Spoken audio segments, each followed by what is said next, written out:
How would you explain hypercreative processes to somebody? I find this as a very complex thing, to be honest, because it's like something more like the creativity, but expanded in a very, very broad way. So, from one point of view, it can be like a marvelous thing because then it means that it's like you find lots of ideas and you can be very productive and make a lot of creative work. But on the other hand, also it can be too overwhelming and How how would you define it for yourself? Like, what do you think of when you think of hypercreation? like in this ambivalent way.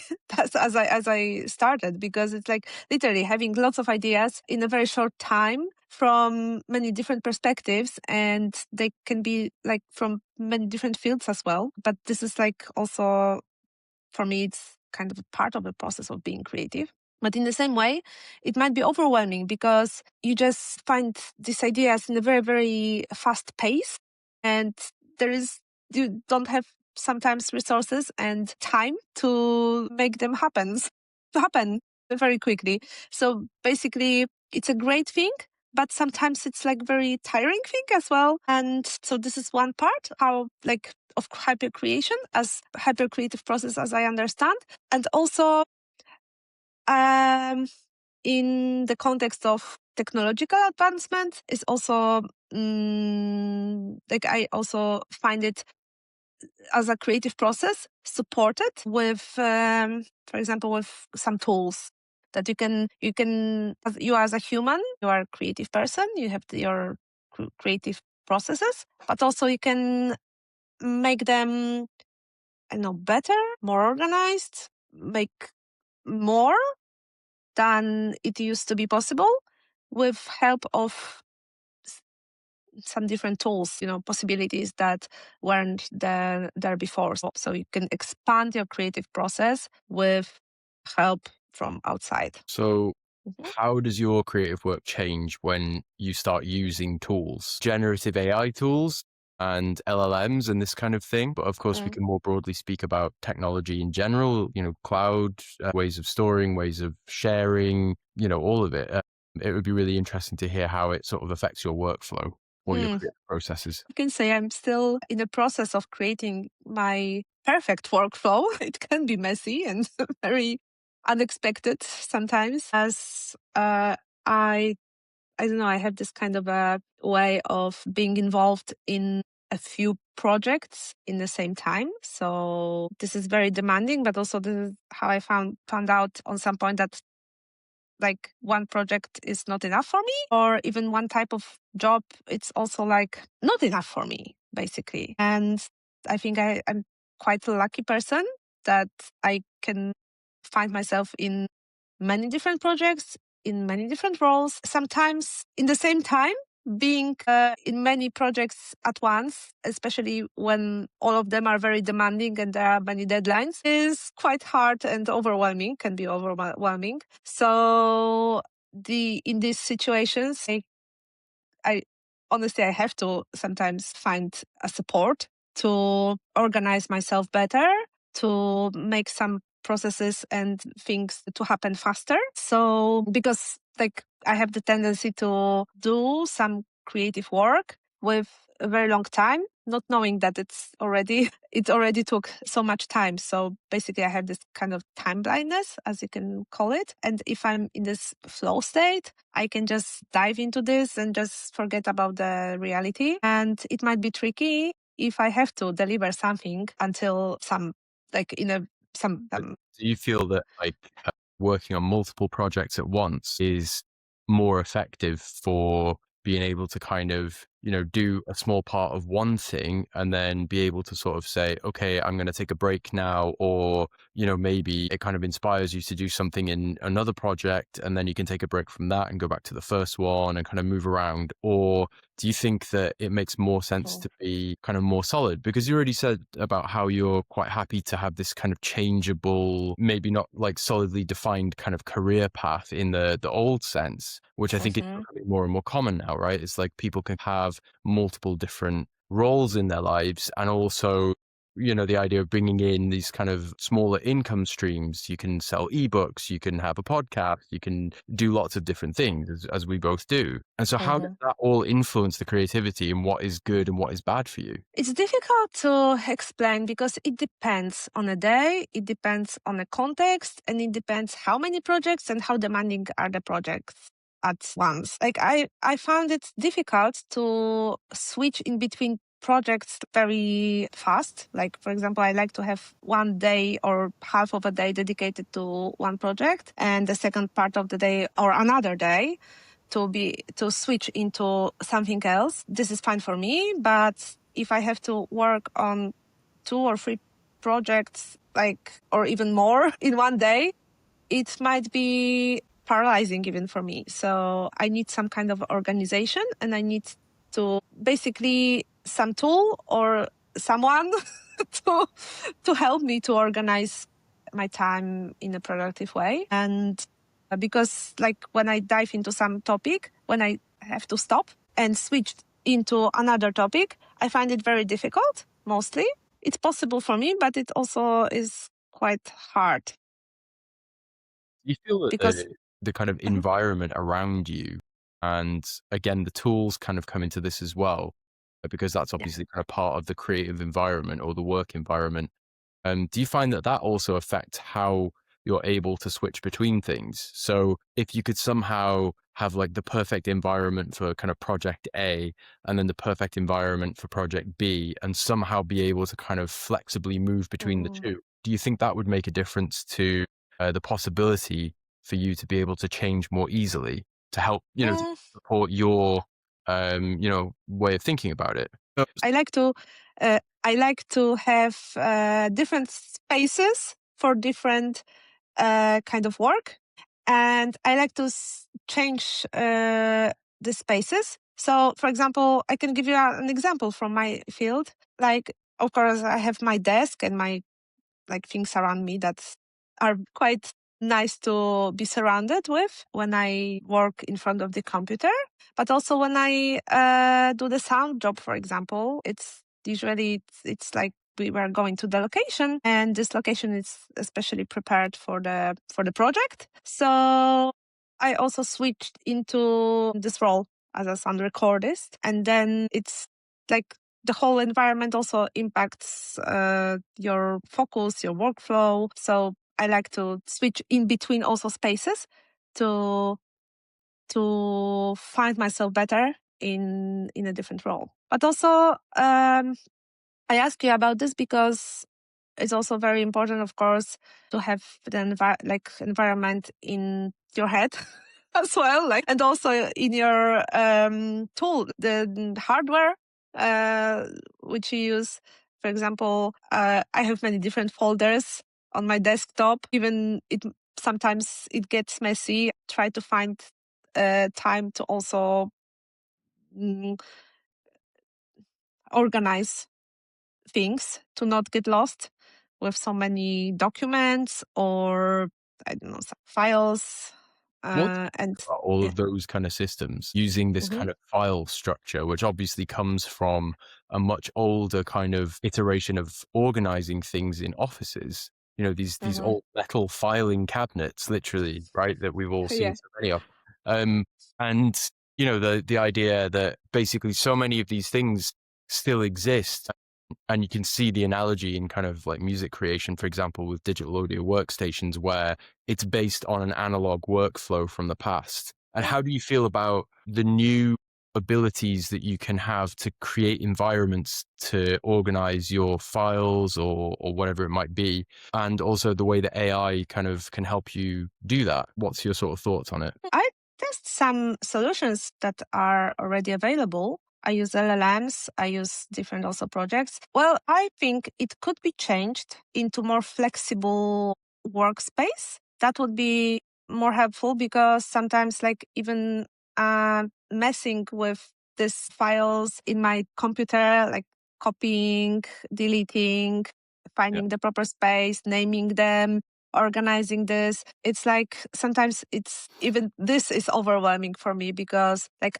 when I in creative process, when I'm doing something, I have a lot of different files like for example in the computer, and I need to have some system to be able to organize and know where I can find something immediately, for example. And it might be hard if, for example, this project is long, it's ongoing for a few months and it's like in parts, and I have to go back to this project after some break. So remembering everything, where I have everything, it might be challenging if I, after for example finishing one part, I'm not very dedicated to clean everything and leave this kind of a messy space, which sometimes happens, I have to admit. But then it slows down my creative process later. Try to have to actually find some time also for this kind of a boring parts of work to organize and get rid of something that is not necessary anymore, or just archive things are ended, like finished, um, and do other things. But these projects or things that I'm interested in, or I do lots of research as well, and many different things which I do simultaneously. It causes lots of these folders and tabs and different spaces. So yeah, it's always challenging, but the good system is a clue, I would say. So how important then is kind of this personalization? I know we've talked about this before, more in the context of social media, of course, and kind of advertising, marketing, this sort of thing. But how important do you think that this is moving forward in terms of being able to have tools which you can kind of have fit around you? Because the way that I find a lot of things, especially digital tools actually, but also hardware as well, in lots and lots of contexts, is that it often feels like it's somebody else's idea of what you should be working with. And it doesn't necessarily fit the way that you want to work as an individual. Mhm. And I think what's really interesting about AI is that, especially with LLMs now and the idea of prompting, is you're no longer having to use the pointers, clicking, kind of finding little icons that have different tool sets in them and be able to work in that way. It's now going through the interface of trying to communicate something purely through the idea itself. And that's actually very open and very flexible, at least in my opinion, as a kind of concept that you can work with rather than as a fixed tool that you have to work with. And I'm kind of interested to hear what you think about that. Well, also, it can be ambivalent because I understand that this like systems that everyone can use and everyone can understand. And it's like how to say, like, for example, this folder system is taken from the analog world, Yeah. implemented into computer to understand more the digital world and how you can find yourself to translate literally the digital space and how you can use it. And it's already there for a very long time. Fun fact, it's also about this QWERTY QWERTY. uh, QWERTY QWERTY keyboard. It could be because I've heard that there was this idea to make it more intuitive for clicking, but it's taken from old typewriting Yeah, because of the mechanism in the machines, typewriters. Yeah, and to stop because wearing out. people were No, yeah it's not. because Sorry, it's not the wearing out. It's so the arms don't sort of cross each other, isn't it? In when you're typing fast. yeah, Yeah, but because the because wind mechanism's not quite fast enough. because people were used to this kind of order of letters, it just was implemented into computers, and it just is what it is. No one questions it until But now. then, what about even looking at that in and of itself as a kind of like micro case study? Mhm. Because do we need a keyboard anymore? You can just talk to these things now. They can understand what you're saying, very easily in any language. Mhm. So do you think that the keyboard is maybe conceptually even outdated as a way of being able to work? Maybe not keyboard, because it depends on what situation, because sometimes you cannot use your voice. You In have what to sense? type something. Like if you want to write something, you can of course speak to the AI model and it makes it into text. It converts into text, or you can just record your voice and then the whole text appears. But then if you are, I don't know, in a silent room, you don't want to disturb other people, you cannot speak. and you want to write down something, you have to use also some other Maybe, tool. but maybe there could be some other interface to do it. It doesn't necessarily have to be voice. I mean, it could be, I don't know, rubbing your head against the wall for all I know, but there are lots of Mhm, different ways of looking at it. I'm just thinking mhm, have you ever seen the film Demolition Man? It's from like mm-mm. the early 90s. And there's a running joke in that movie, basically. I won't do any spoilers, but where they don't have toilet paper in the future. They now use 3 seashells that are on a shelf in the bathroom, and nobody knows Oh, throughout the entire film like how to it never gets said how to use them. And it's pretty dumb but very fun. Yeah. oh, interesting. So No, I haven't. good thing. What? What? New interfaces are always a good thing. It also depends. Um, if they are supporting you, I find it great. But not all interfaces are supportive. That's the thing. And I think Can you it's give any constant. examples of Um, interfaces that you've come across that you think are not quite what they could be or that haven't helped? Let me think. Oh, it's a good question. I don't know. Like, I don't know now which interface is not supportive. It depends on what do you mean? Because when I think, for example, about this haptic technology and this virtual world reality development, it's still not yet here because of uh, these devices are not there yet in a way that we can use it in an easy way. Like, for example, headsets for VR are quite heavy. They are more and more lighter and better, of course. There are some iterations, but also mm, like they can be like a barrier in this development of this part of the technology. I mean, lots of things could be done faster than typing. As you said, now we have this opportunity to record our voices, which is a different part of using technology. Well, this is the thing that I'm I'm not so sure if I'm the right person to answer because it's about, of course, how we developed as a human beings and how are our cognitive skills. So it's also well known that handwriting also is good for some exercises for a brain, and it's still good to have this manual ability and flexibility and being able to write not only one hand but also the hand that it's not the primary one. It's also a great thing. So basically this kind of way of using the, let's say, old-fashioned way of writing is good, but then you can write something even in faster way using keyboard, which is even still not the most intuitive way of using technology. Like the next iteration, I think, is like literally recording and this voice to text, transferring voice to text. Uh, And now when we think about the technology, which is more and more intuitive and more connected to our senses, other senses than only sight and hearing, it might be possible to find the ways that are more intuitive, more effective, even more like faster.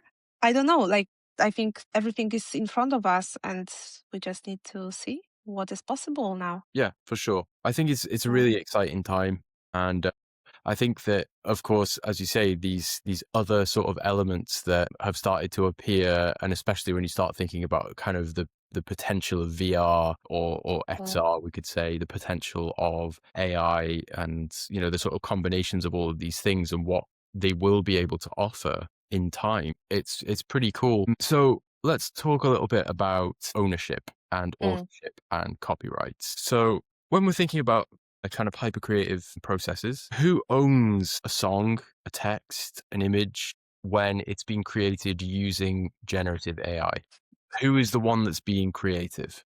Yeah, no one knows, I think. Or many people have different opinions about this. Well, in artistic world, it's common that the artist is an owner of their works. And based on these existing rules, possibilities that are now, which AI generative tools give, are not matching what is now. And I think Lots of artists are concerned how this AI generative tools can disrupt the existing systems of having income from licensing and distributing their artistic work, because everything is based on copyright and who owns what. And in terms of using generative AI in your work, you have to be aware that these models are working on lots of materials, lots of works that are probably copyrighted. I think it's already proven at this point.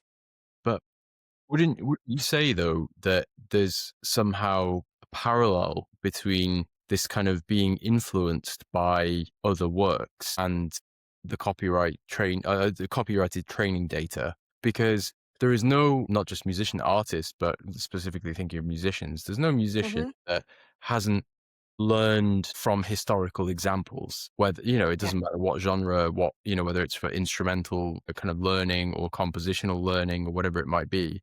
You're always learning from things that have happened around you and from fairly Mm. established theory sets as well. Because if you think of, particularly in Western classical music, that theory of tonality and harmony and rhythm and all of this has developed over several hundred years, and well, more in fact. And it's, it's quite fixed in a lot of ways. There Mm. are many rules that are established out of tonality, for example, that isn't going to change. It's not as if next week, Oh. there's going to be C major anymore. So you're already kind of looking at data which does not belong to you to be able to know how to use it to be able to create music. And I think there's an interesting kind of parallel, because it seems that it's okay to go and learn how to play someone else's song, but it's not okay for an AI to generate a song that it's looked at Mhm. someone else's song, if that makes sense. And again, I think it depends on the context and it depends what you want to do with it. Because I think the most the concerning thing is that people prompt using these AI generative tools, prompt to get some kind of music. Even this prompt can have some, how to say, reference. Can have the reference to the existing artists to generate something. You can literally give the prompt is related to some artist music. And then you will have some music which is very similar to this artist, but also messed with some other processes and other data inside. And lots of people take advantage on this and put this AI generated music into the internet, claiming that this is their work, which there is this which is not, because But like it's what like if, the what if you went and learned this, hip hop track that you're referencing in the AI, right? And you went and learned the other, whatever other track it was or other style, or, and you could perfectly copy, say, Billie Eilish, for example, I don't know, like NWA or something, whatever it might be. You're not doing it with an AI. You're just copying it yourself. You're making this from scratch yourself to sound like those things. Is that not Mhm. exactly the same in terms of stealing the idea and then trying to sell it to people? It's the same thing, no? For me, it's not enough, because it's like, I mean, on one hand, prompting is one way of working with some tool, right? But then it's not enough to just get the effect and put it out that it's yours, because it's not yours, obviously.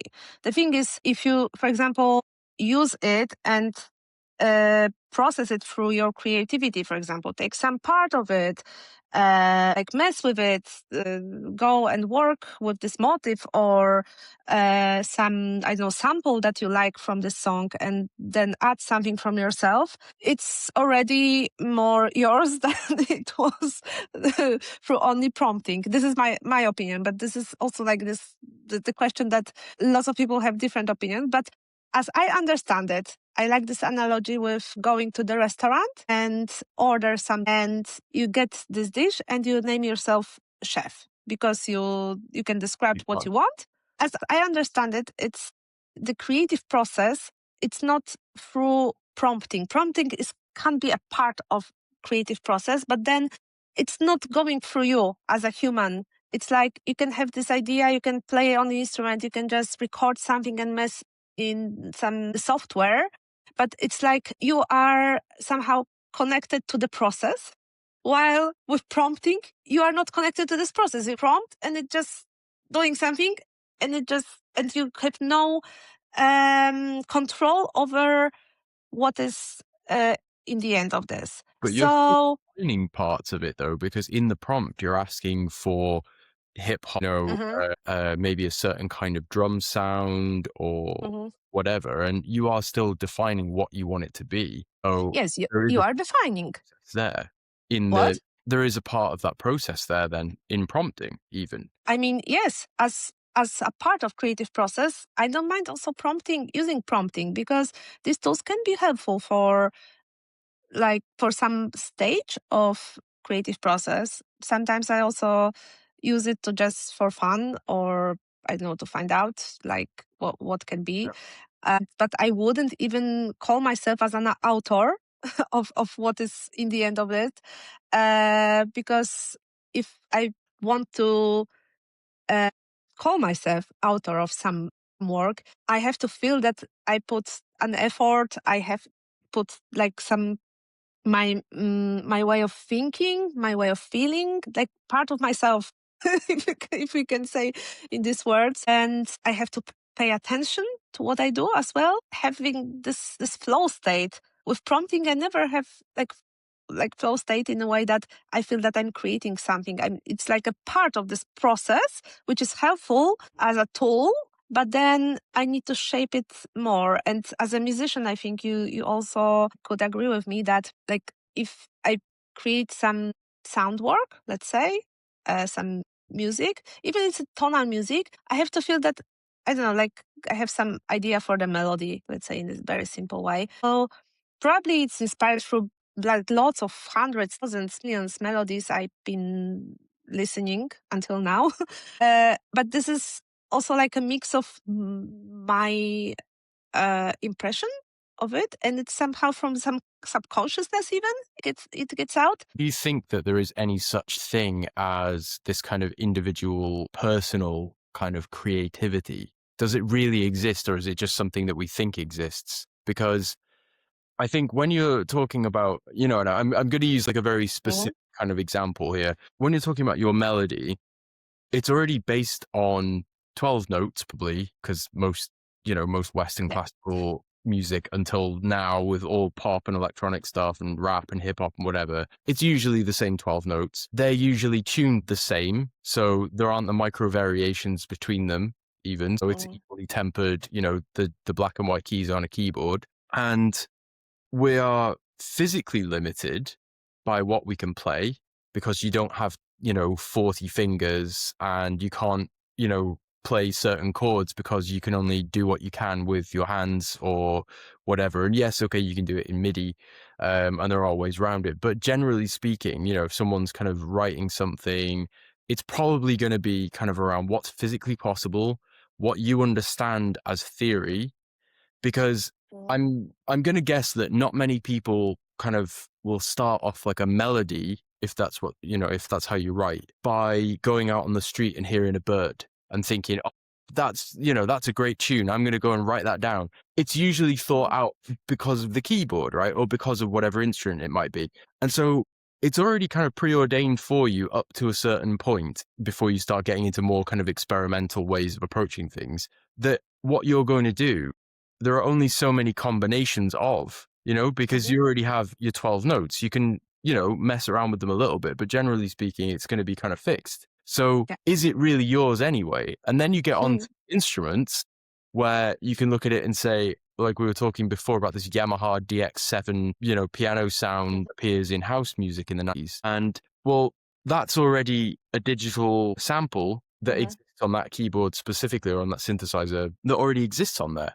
So every single person that plays, say that your melody is just very, simply C, D, E, D, C, right? Mhm. Every Mhm. single person that plays that melody on that keyboard is going to have the exact same result, because there's no touch control, there's no nothing, right? So it's there. And then you play it in 4/4 and you play it at, say 80 BPM. There's bound to be somebody else that will do that as well. And then whose Of melody course. is it? Because But this is the it's identical, philosophical but it question. belongs to both of you, right? What? it's identical, or it would be near enough identical, but it belongs to both. And Mhm. I think that there is a sort of thing where you can start to really to say, is there enough resolution in the way in which we describe copyrights and ownership as it stands? Because I kind of feel like there's the surface sort of layer, I wrote it, therefore it's mine. And it's like, okay, Yeah. yeah, sure, of course. But at the same time, you could also say, but you've used this keyboard, which you didn't build, that makes this sound that's available to everybody commercially. So that's already not yours, right?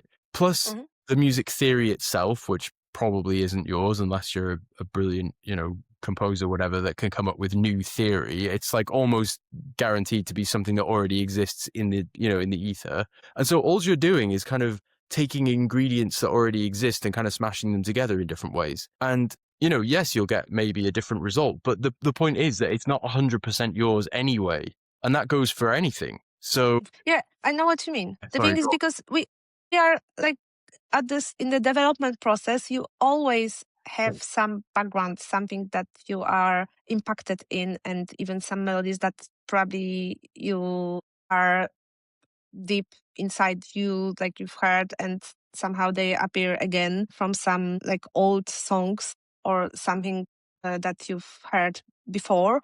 The thing is, yeah, this is like common known cases in music world, because there are lots of examples of songs that were like artists were accused on plagiarism, and it was proven by them that they even didn't know about that was a old song exists even, but these ideas, like the same ideas, are appearing in many different places.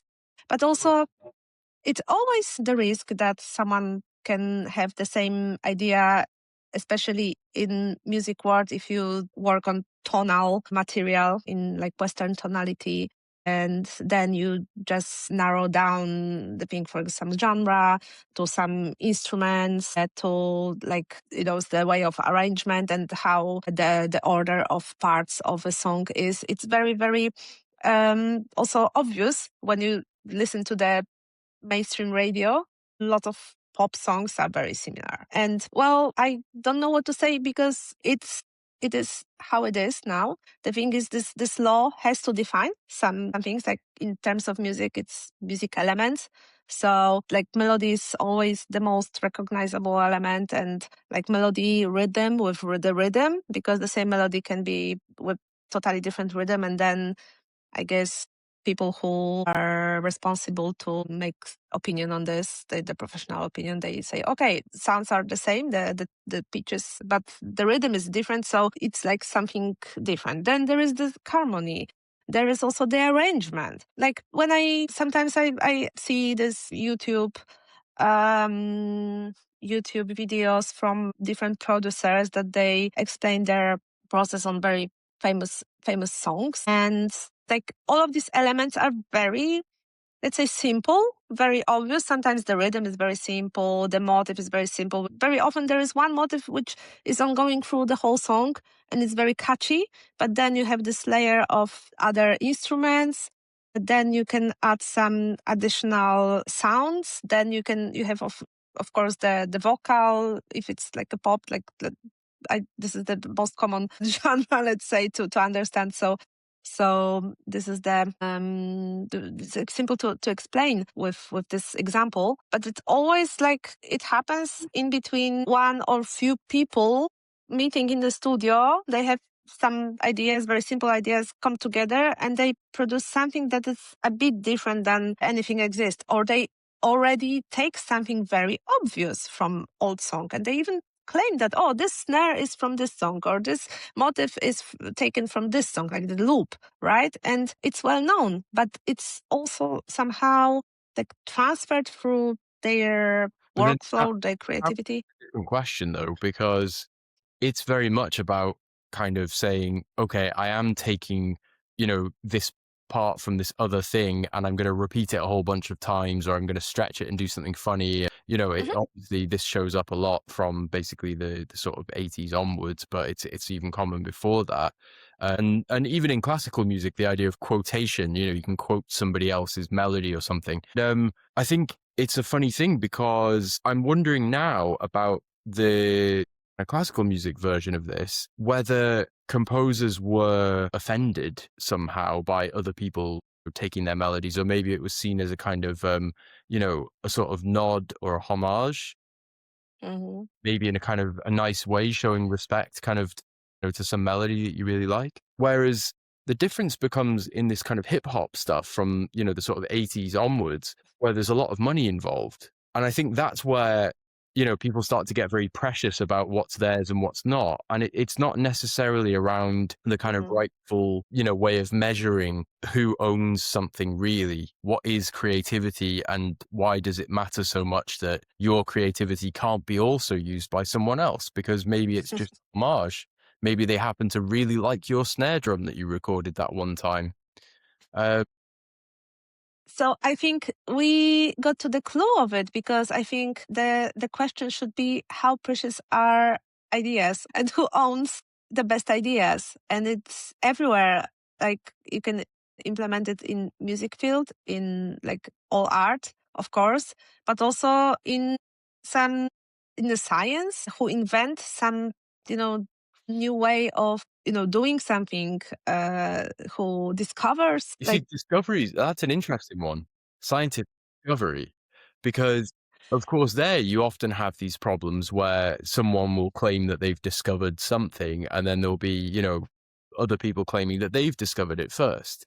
Mhm. And I think that, again, it may come down to basically whose name is written on it historically, and also money. It's about the idea, right? So what I would also like to add to all of this copyright topic and technology and the advancement, it could be really great if there would be some way to literally free the creativity process without depending it on your with your, like, connecting it with your income or money generation. If you would literally can create something, not having to worry about if it's yours, if it's not yours, if you have to protect it or not, because in this way it would be much easier and much faster, I think, to get to some brilliant things, I Yeah. would say. But this is kind of a utopian vision, because lots of businesses, as well as creative work, as art, is based how much is something worth. And in music, especially in music business, I would say that music part, it's only like a little thing, because like song has to be good. The artist has to be also charismatic. The whole distribution process and promotion process and all story behind this song and this whole artist. And, there are many different layers and many different contexts of why some song becomes popular or not. And this is also, it gets more complexity on this term. So I guess it's not so simple to even talk about copyrights, even narrow it down only to the music aspect. No, for sure. I think it's a very, very complicated or very layered topic, at least. And I would also like to sort of to think about how you see the responsibility. I guess we could say maybe from the music industry, some of these big record labels, and sort of streaming platforms, whoever it might be, that are not the creators, but the people that are in that industry, and what their responsibilities are in terms of being able to control other people's copyright for their gain. How do you find that? You mean that if do I think about people who are not creators to decide Yeah. about how Yeah, and what the industry responsibility goes? do these record labels have to look after people's creativity, to look after their copyright? Because a lot of the time, it would seem that, these large companies, as you said, they're not there to be creative, they're there to make money. Well, also in the perfect world, in my opinion, that would be great if creators could focus only on creativity and not having deal with this, money side and how to earn on their works, just to give them the possibility to be themselves and bring the best from themselves to the world. And I think this is the vision of having this record labels behind artists, as they could literally concentrate on their work. But in the other hand, it's also very easy to take advantage of not knowing how the industry works, and especially in terms of having agreements and literally the copyright owning and what to give to other people. With AI tools and the companies that are now producing them, how Mhm. much responsibility do they have to protect copyrights, both for people that they're training the data on and also for the end user who is using their platform to make something with? I hope that they have a lot of responsibility, but what I heard until now, they just took what is there without asking anyone. And it's like, I think all this, the most popular LLMs. So yeah, it's very hard to even, I don't know, to make the proper statement, because I don't know anyone who didn't even try to use ChatGPT, which obviously is trained on copyrighted data, because I also use it as to work with my tasks, to for even in on a language, how to translate something or how to describe something in the best way. I or even to organize my work, to simplify some things. It's very very useful tool for me, and I use it. And I would be hypocrite if I would now say that it's a very bad thing and it should be banned, because obviously I find it very useful, and I wouldn't like to have it taken from me, this possibility. But But obviously, this what? narration is common, though. Mm-hmm, We know it's bad, but we use it mm-hmm, anyway. yeah. Do you think that perhaps our attitudes, maybe, at a big scale as a society, are changing around ownership and around what's acceptable and what's not in terms of using other people's work? Yeah, and I think, because someone also recently asked me this question, what about this, copyright and how it should serve to artists? And because there are lots of, louder and louder voices that we have to protect copyright, and we have to protect artists in this way. And obviously, I agree with it, because I also think that, like, being creative is a kind of a gift, and people who have this possibility to touch other people feelings, emotions, and um, having this very often very big impact with their art on a massive amount of people, they should be recognized, and they should also have the right to monetize their work, to But be able to live in a society as these rules are existing now. But in the other hand, as I said, like with the technological development, I think all of these existing systems, and it's not only about music or art, but generally speaking about society, they are like too slow to adjust do you think then to that there is a serve humanity. sure, but do you think that there is a resistance to change, a sort of lobby, as it were, of those who are afraid of the future? So instead of embracing what this technology is and what it can do, and we've seen even at this stage when it's sort of fairly new, it's a really powerful thing. And you can do a lot with it. And of course, Hmm. many people use this, and it's now finding its way into everything from computers to toothbrushes. And the idea of saying, oh well, I don't agree with it. I don't think it's good. Let's make more restrictions rather than let's embrace this thing and try and work with it instead of against it. I find it very difficult as a narration because, it sort of makes me think about, I don't know if you're aware of Edison with DC, a direct current electricity, and Tesla with AC, so alternating Yeah. current. And as far as I understand it, I might be slightly off on the details of this, but Edison was paying to have horses electrocuted with AC in public to show people how dangerous it was. And it's creating this sort of lobbying, this fear around it. And of course, this isn't the only thing. There are many, many examples of this throughout history where there are lobbies that try to stop progress because it doesn't suit someone financially. And it's funny because if you think of all of these big record labels, until only a few months ago, they were all suing all of the AI companies. And instead of that, they've now changed their tune entirely, forgive the pun, and gone in with these generative AI companies to make partnerships. So suddenly the morals have changed completely because they've realized that there's money there instead. So I do But I wonder think about the progressiveness of all of this. this is the same as with blockchain solutions and cryptocurrencies. Like at some point at the beginning, there were like two separate ways of thinking about money and the way of you work with money. And now also because this crypto world is not going anywhere, banking are implementing also to their, like it's more and more connected, and you can exchange in a more simple way cryptocurrencies to the fiat and in other direction. And there are lots of solutions that lots of these middlemen apps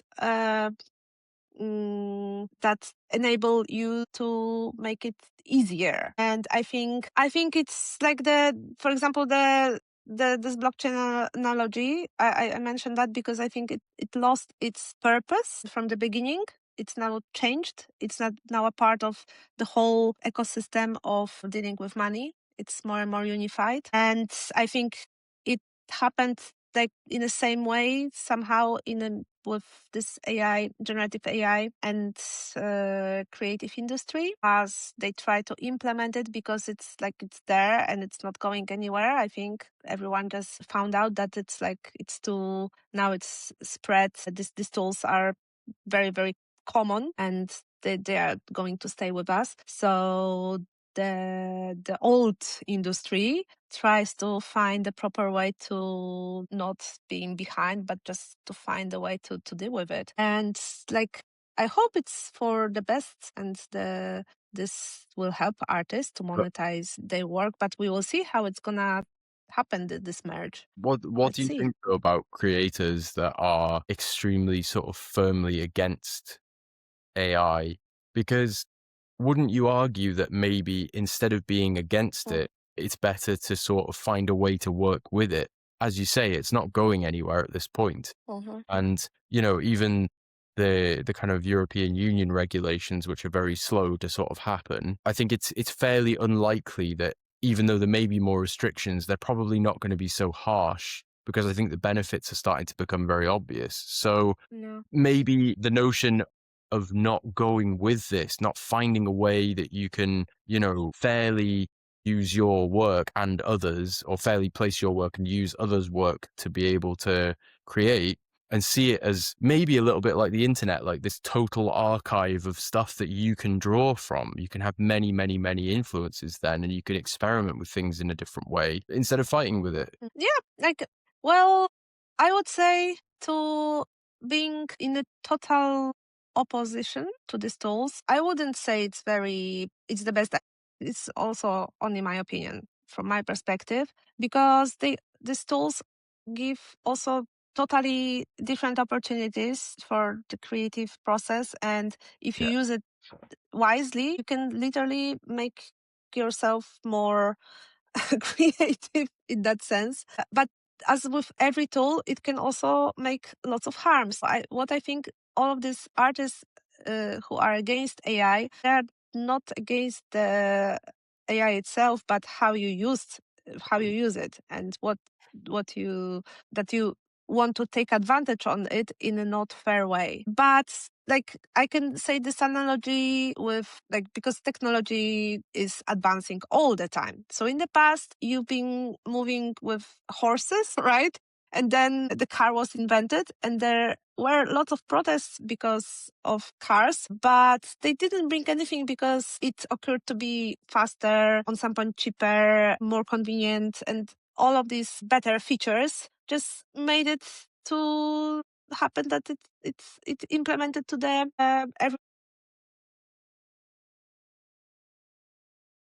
you think then that people maybe are not open-minded enough about all of this, that are maybe so short-sighted, so afraid to lose what they Hmm. have right now, which is irrational anyway, but, it's like a short-sightedness. It's not being able to sort of open up to change, to new things, to new modes and new formats. But for sure, there is fear behind it. And like, I don't know anyone who is, courageous all the time. Like, again, I don't know anyone who doesn't feel fear, who is not afraid of something that it's new.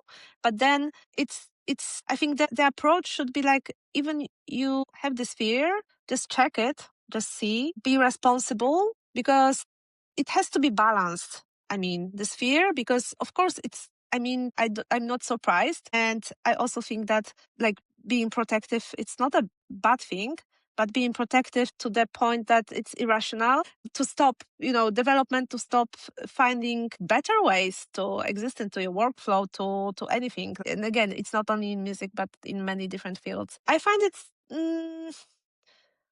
yeah, I find it, I don't want to say stupid, but I find it not reasonable. I think my personal opinion is that you can be skeptical, but still try and find the better way, if it's possible, better way of doing anything. Yeah. Because I'm more enthusiast than skeptic in terms of technology, because I truly believe that we, as a humanity, if we will implement this, new discoveries and the possibilities in the way that will serve us, we can make the world a better place. But of course, there are many people who want to take advantage of this, and they don't care about, humanity as a humanity, but only want to probably serve their own agenda. Yeah, it's not for the bigger purpose, But coming and that's coming worrying. coming back to this idea of creative environments or environments around you and perfect spaces that we were talking about earlier. Something that's kind of interesting about this tech in particular is that it affords you more space in that it can take up certain parts of workflows, and it doesn't necessarily have to be a creative workflow. It could be something in your daily life that if it's being handled automatically and you don't have to think about it Mm. so much, um, then it gives you more space and more time to be able to kind of focus on your creativity or on other things, health or whatever it might be. And I find it really peculiar, let's say, that you have the potential for this to go far and to do many, many things, which of course will probably lead to lots of stuff that we don't know about yet, where it could go. But to be against it means that it's only slowing down something which is happening anyway. And Hmm. in doing that, it's also slowing down your own space. Because if you think of this idea of the kind of starving artist, the sort of the romance of living in some crappy little apartment with a leak in the roof, and you eat one piece of bread every week or whatever it is. And the whole point is that artists can't necessarily live from their art, even though they want to do it. And they're willing to put themselves through hell because they want to do this creative action in their life, right?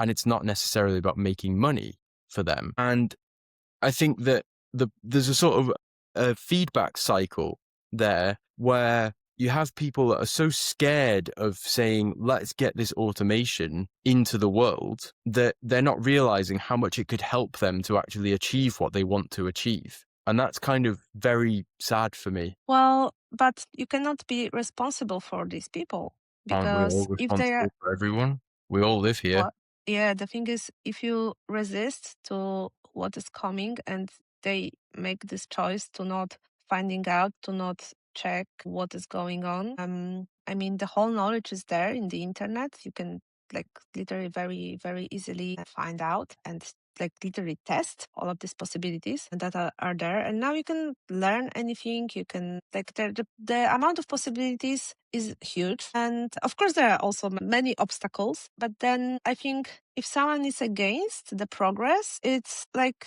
against humanity, I would say. It's a very big, big thing. But literally, like, the whole evolution is about progress. It's about adjust to the circumstances, and the, like, who survives is already proven that the one who are I don't know, smart or able to find how to adjust to the environment. And I think this is very fascinating. Where are we going now? Because like this is kind of a futuristic vision, but I think our biological way of being is already transforming into something more, maybe more and more connection to the technology. And maybe we are iterating towards this direction, trying to stop it. I don't know if it's possible even. It's like, as you said, maybe it will be slowed down.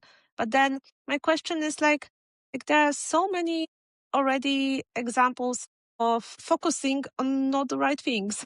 Like having these conflicts, having these fights over power, over even ownership, right? Like, is it really worth? Because what we should be focused on, it's literally on development, on making our life as like humans and all humanity to get to this point that we won't have to worry about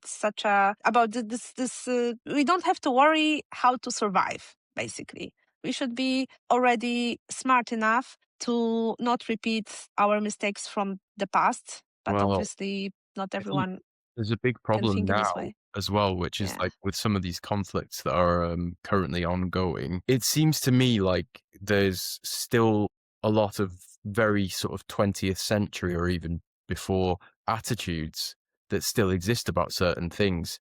And whilst you look at a good example would be out with young people now, it seems that younger kids that are sort of coming up to be sort of, 19, 20, whatever, are not drinking as much anymore. They're not smoking. It's not as much of a common thing it was. The attitudes are changing. And I kind of feel that with a lot of these conflicts, it's because the older view hasn't somehow been pushed aside yet by everyone, and it's just not easy to get rid of. It's like a bad smell. It will go, Mm. I think. And, younger people are the future. And as we can hopefully use this technology to be able to make our lives better now, but also, of course, to aim to make future generations' lives better. So it Mm. contributes to everyone. I think that's the most important thing. Do you think that ownership and copyright and creativity and all of these things that we've been talking about are selfish if they stop progress or if they're being used as an excuse to not be progressive? Because there are many people out there, myself included, that are completely creative individuals. And at the same time, I'm very happy to look for new ideas, new tools, and new technologies, and to kind of find a way with the development, not against it. Be honest, I don't know if it also depends on the person and this person's attitude because well, I honestly think that everyone as in creative process should find their perfect tools and their way of creativity. So there are some I don't know producers who work with software only, but there are also these instrumentalists that play the very old-fashioned instruments, and this is their way of expression. So, I mean, you should be open. I honestly believe in that you should be open, at least for the purpose to know how this progress is ongoing, because you can literally be left behind on some point and not knowing what is the reality even about But if you are do you not think these people following. that are sort of the ones that would get left behind, do you Mhm. think that they're selfish for not being progressive? Hmm. You think it's extremely arrogant to be stuck in the past? That's a very strong statement. If they're selfish, maybe a bit. I don't know. I think everyone is selfish in terms of being an individual person. If you wouldn't be selfish, we wouldn't be so creative, I would say. So, because if you would only think about the common good, not on our good, we would get lost very easily. I think again, this should be also balanced. This feeling like selfishness, if maybe there is another better term to explain this way of thinking about you as an individual, as not collective, but also find yourself in a collective in the best possible way way serve both your needs, individual needs, because not everyone is the same, right? But then also work for the better good for everyone. And it's not always balanced in this way. So if someone is resisted to the changing, because like this is the one obvious thing, that there are changes and nothing will stay the same. Like not so many things stays the same. So everything evolves, everything is changing all the time. And like not being aware of it, this is a stupid thing. So but then if someone wants to evolve, there is this group of people who want to evolve, but in this responsible way. And I think we never know for sure who is this, the one with the good purposes and who is the one who only serves themselves. So this is the thing. It's about somehow finding I know truth in this and finding the proper people to work for the better future for everyone. Even someone is against it, but this is a very complex thing because also there is like again lots of more and more questions. Who is the one to decide for the whole humanity how the world should look Well, like? we can all agree on certain factors. For example, money is just not useful anymore. It Mm. serves actually no purpose. The only reason that people want to have money is so they can buy things. And it's like, well, okay, And great, by power as well, buy power. But decision making. But then, you sort of start to look at it and you say, well, can't we sort of figure out some different way of being able to have things in our lives where you don't have to have money to pay for them? Because then, you could solve Mm. a great many problems with like housing and, who can afford to eat and who can't, and children having the right kind of education and all of this sort of stuff by thinking about the problem of money. And there are many, many things that you could change about the world if Mhm. people were less focused on having to have this kind of capitalistic view. Um, Mhm. I need to have a new car. And you think, but your car works. It's a nice car. Why do you need a new one? It's I want, Mhm. not I need, often is the problem. And sometimes, of course, want is fine. We all want stuff and we all Mhm. have the desire to, eat bad food or to go and get that whatever piece of clothing or whatever it might be that you've been looking at for a while. But I think that, generally speaking, thinking of the kind of the overall trajectory of humanity, you can certainly say that there are certain criteria that you can fulfill. Like, for example, making people more equal, making it Mhm. so that you don't define people by things like race or gender or, sexuality or religious practices, whatever it might be. And you don't sort of discriminate or exclude people based on those criteria, because actually the only thing that matters really is the person contributing positively.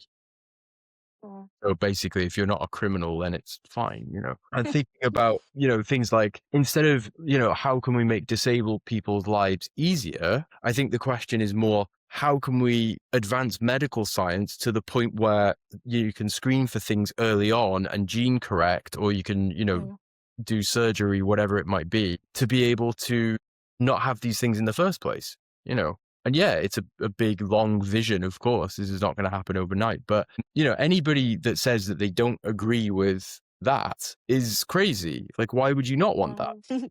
Yeah, I can relate to this because I also think that we should be focused on good side of technological advancements and literally put our all attention towards, for example, medicine, right? And how we can improve this field and also how to make our lives easier because well, I think lots of people just struggle with everyday tasks. They have many problems from many different way, like field, like from many different ways, and this everyday struggling uh, can be quite miserable. So I also truly believe if people would have um, um, more options and more chances to find some joy in their life. Not having to worry how I'm gonna earn for rent, how I'm Right. gonna provide my kids better life, like proper education, and all of these things that are like concerns of very like a lot of society, right? If they could Yeah. literally don't worry about this and ways to have more joy, more cheerfulness. And I also think, because there is a lot of research, and because I'm also interested in psychology and